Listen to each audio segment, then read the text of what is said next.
jamais, au grand jamais, rentrer dans le système. Et il est rentré dans le système puisqu'il a ouvert une quincaillerie. Mais ce qui est intéressant dans ce film, c'est non pas cette contradiction, c'est surtout le fait que son fils, grâce à ce film, a pu obtenir quelques réponses à des questions cruciales.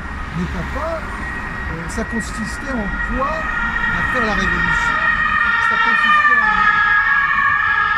Ça consistait en quoi finalement à finalement émettre des théories très profondes sur la société. Que va devenir la société? Est-ce qu'on peut la changer? La société de l'utopie. Ce magasin va fermer ses portes et dans quelques temps. Et puis il va fermer ses portes. Il ferme ses portes déjà pratiquement.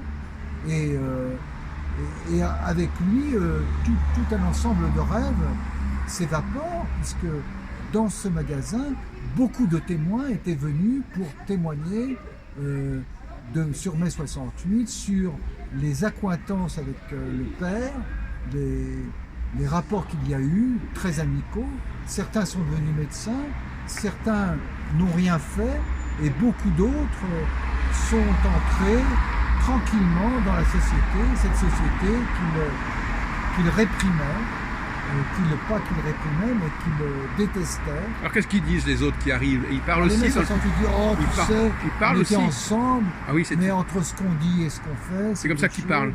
Alors ils parlaient beaucoup de politique, ils disaient oui, mais on a quand même remué, bouleversé un peu la société dans laquelle elle était. C'était une société uniquement de gens qui avaient pratiquement ils avaient par le sang, c'était presque un pouvoir politique par le sang, je ne sais plus comment on appelle ça, censitaire.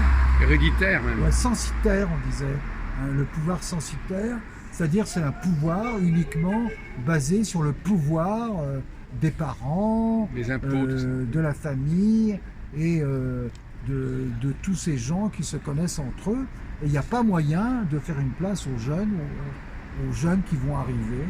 Alors là, de ce point de vue-là, il y a eu quand même un petit peu de changement.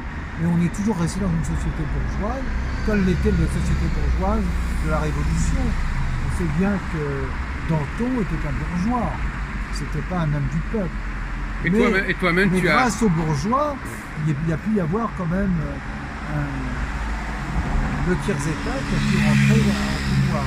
Bon ben voilà, je crois que Et toi-même, est-ce que tu as des souvenirs de mai 68 que tu es un peu jeune à l'époque, tu avais 16 ans? J'avais 18 ans, mai 68, et pour moi à l'époque, je faisais partie du comité de liaison inter-enseignement technique. Je m'occupais du fait je disais que les hommes devaient apprendre à faire la cuisine comme les femmes. Il y avait quand même un pouvoir de changement des mœurs. Parce qu'on disait, voilà, les femmes ont des enfants et les mecs n'ont pas le droit. Les mecs, ils n'ont pas d'enfants, mais c'est eux qui commencent, c'est eux qui sont chefs de famille. N'oublions pas qu'à l'époque, les chefs de famille, c'était les hommes. Et que les hommes avaient le pouvoir sur les femmes. Les femmes, c'est la peine s'ils avaient un compte bancaire. Alors donc, les femmes n'avaient aucun pouvoir, c'est ça qu'il faut bien dire. Ça a changé juste après d'ailleurs. Ça a changé juste après, parce qu'avant, les femmes... Ouvrir un compte, il fallait l'autorisation du mari. Étaient vraiment verrouillées. Sauf qu'une femme qui n'était pas mariée était plus libre qu'une femme mariée d'ailleurs. Voilà. Les femmes mariées, il ne fallait pas non plus qu'elles trompent leur mari. Alors ce qui aussi, la libération des mœurs a été quelque chose d'important. Oui. Il y a eu beaucoup... Simone de Beauvoir et le manifeste des 250 salopes, etc., c'était la même époque. Oui, le MLF, c'est ça. Le MLF.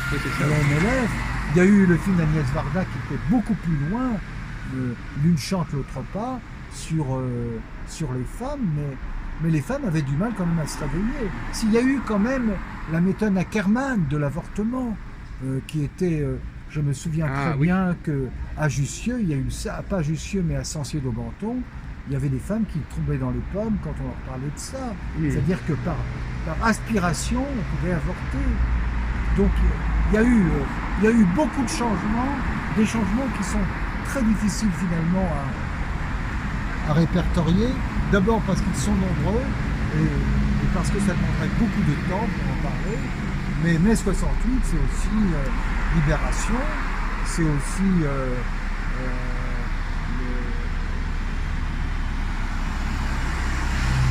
Geoffrin, c'est comme ça s'appelle, celui Geoffrin qui dirigeait Libération. Oui, Laurent Geoffrin, oui. Laurent Geoffrin, qui ne dirigeait pas, c'était pas lui au début. Non. C'était, je ne sais plus. C'était le fameux machin, là, comment s'appelle-t-il Il y avait Cohn-Bendit, quand même, j'ai rencontré Cohn-Bendit. J'ai rencontré des tas de personnes pendant mai 68. J'ai heurté Cohn-Bendit rue Gay-Lussard. Ouais. Alors donc mai 68, ça représente beaucoup pour moi. C'est vrai que quand les journalistes me demandaient qu'est-ce que vous espérez, et moi je disais oui des locaux. Alors les locaux, c'est pas assez pour mai 68. Mais c'est surtout une libération des mœurs. Voilà. Toi, tu pourrais peut-être faire aussi un film sur mai 68 après tout. Certainement. Sur le modèle de ce que tu as vu, tu pourrais inventer un film. Certainement, on pourrait le faire ensemble. Jacques, avec quel âge J'avais 2 ans de plus, 3 ans de plus. Voilà. Bon, je pense que c'est pour ça que ce film de Samuel Bejaoui, je le trouve absolument admirable. Un très beau film, un très beau documentaire. Voilà, merci.